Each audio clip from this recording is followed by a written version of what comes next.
देववे ईशकुमार सदारंसा प्राणाप्यान समय कपात कंठा रोगन विदोष स्मरणम तस्ते।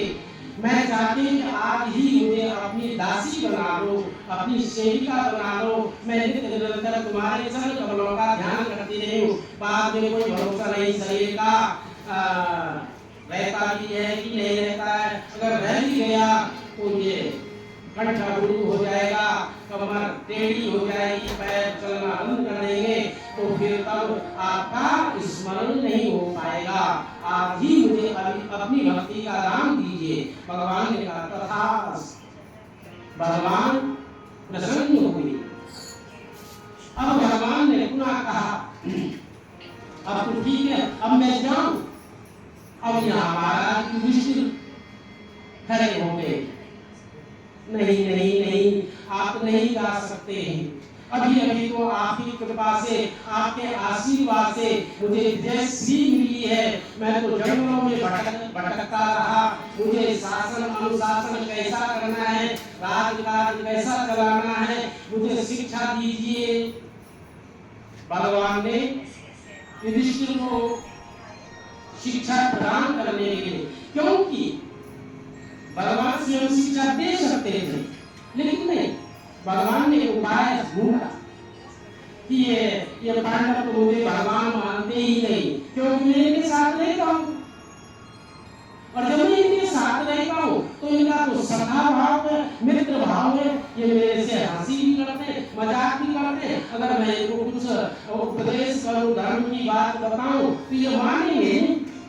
इसलिए भगवान ने क्या किया, उपदेश किसी बड़े के मुख से हो जाए, किसी बुजुर्ग के मुख से हो जाए तो बहुत उत्तम रहेगा।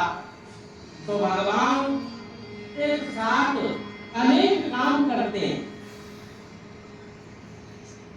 बोले भक्तवत्सल भगवान की जय।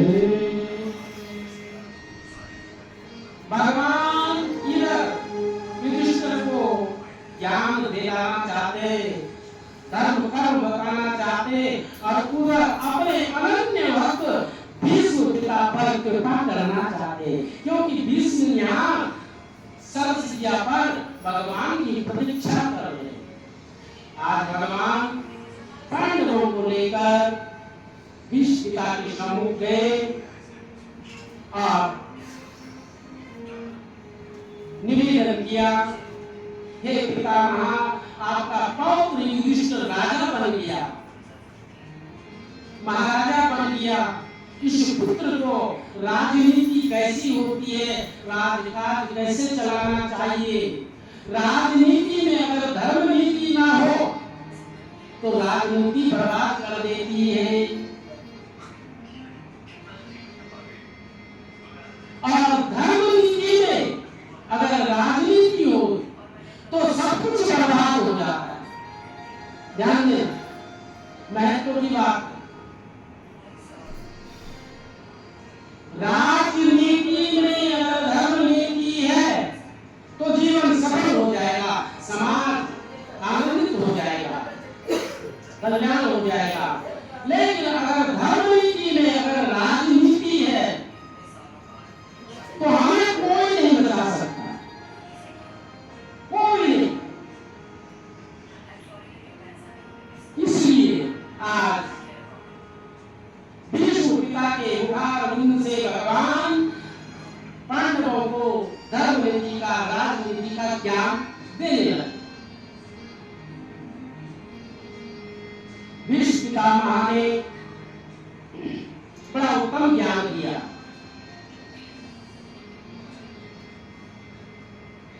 हे पुत्र, अपने जीवन में अन्याय न करना, अत्याचार न करना, अपने जीवन में किसी का तिरस्कार न करना,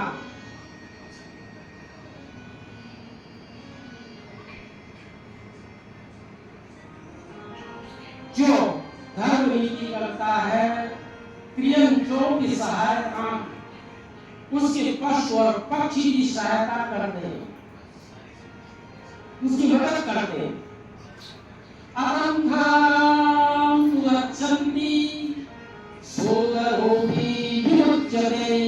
कुमार्ग पर जाने वाला दुराचारी अत्याचारी का साथ अपना सहोदर भाई भी नहीं देता है और सद्मार्ग पर चलने वाले का इंसान तो होगा ही होगा, भगवान होंगे ही, सब मानव उसकी सहायता करते अपरिधान गच्छन्तु सोदरोपि विमुच्यते। सगा भाई भी उसे छोड़ देता है। इसलिए आप शुभ कर्म करें, सत्कर्म करें और अपने धर्म नीति से अपने राज्य का सुख चलाओ। परीक्षित जी पांडुरंगन युधिष्ठिर जी महाराज ने बारंबार पितामह का वंदन किया, आशीर्वाद प्राप्त किया।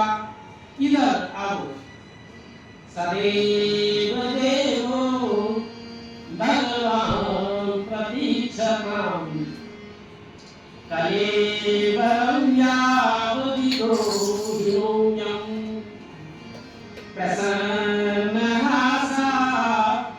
रुणितो जनलसत् मुखाम्बुजोध्या नपथः चतुर्भुजा।